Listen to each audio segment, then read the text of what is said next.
Un homme vient de se donner la mort. 2 balles dans la tête. Il s'appelle René Lucé. 2 balles, c'est une balle de trop pour se suicider, surtout avec un revolver. Ces 2 balles vont résonner comme 2 tonnerres. L'affaire René Lucé va secouer la toute nouvelle République de gauche.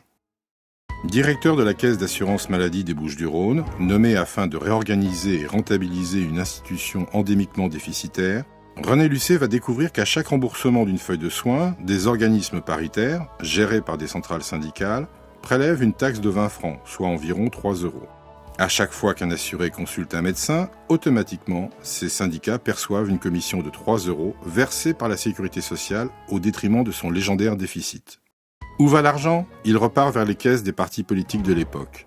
Malheureusement, la découverte de ces malversations, dont on peut supposer qu'elles sont étendues à tous les départements, tombe très mal pour le gouvernement de 1982 qui souhaite étendre le mandat de gestion confié à ces centrales syndicales, aux ACDIC, Sécurité sociale et médecine du travail. René Lucé, en moins d'1 an, augmentera la productivité, la rentabilité, diminuera les déficits, comme il l'avait fait brillamment auparavant à Melun. Lorsque le gouvernement voudra le limoger, les 3500 salariés de la Caisse manifestèrent dans les rues de Marseille pour garder René Lucé comme patron, du jamais vu. Puis, ce fut la balle de trop, la bavure. Lorsqu'on trouva le corps de René Lucé, il avait dans la main une arme, un Taurus 38 spécial, imitation brésilienne des Smith & Wesson. Une arme lourde, incommode, qui ne permet pas de tirer 2 balles consécutivement.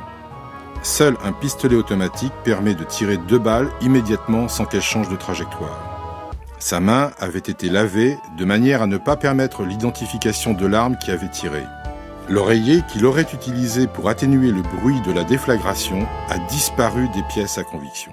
René Lucé fut enterré, puis exhumé quelques jours après pour une autopsie.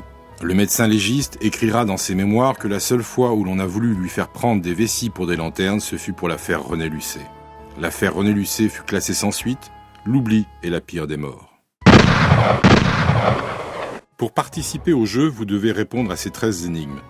9 de ces énigmes ont un lien direct avec l'affaire René Lucé et 4 concernent le roman. Pour démarrer votre enquête, écoutez l'indice. Ce jeu est une chasse au trésor. Les réponses ne sont pas cachées dans l'intimité d'une forêt lointaine, elles sont disséminées sur la toile du net, sur des sites créés pour ce jeu. Certains personnages du roman, certains lieux sont essentiels pour trouver ces sites internet. Utilisez alors ces noms, ces mots comme autant de mots-clés avec des moteurs de recherche.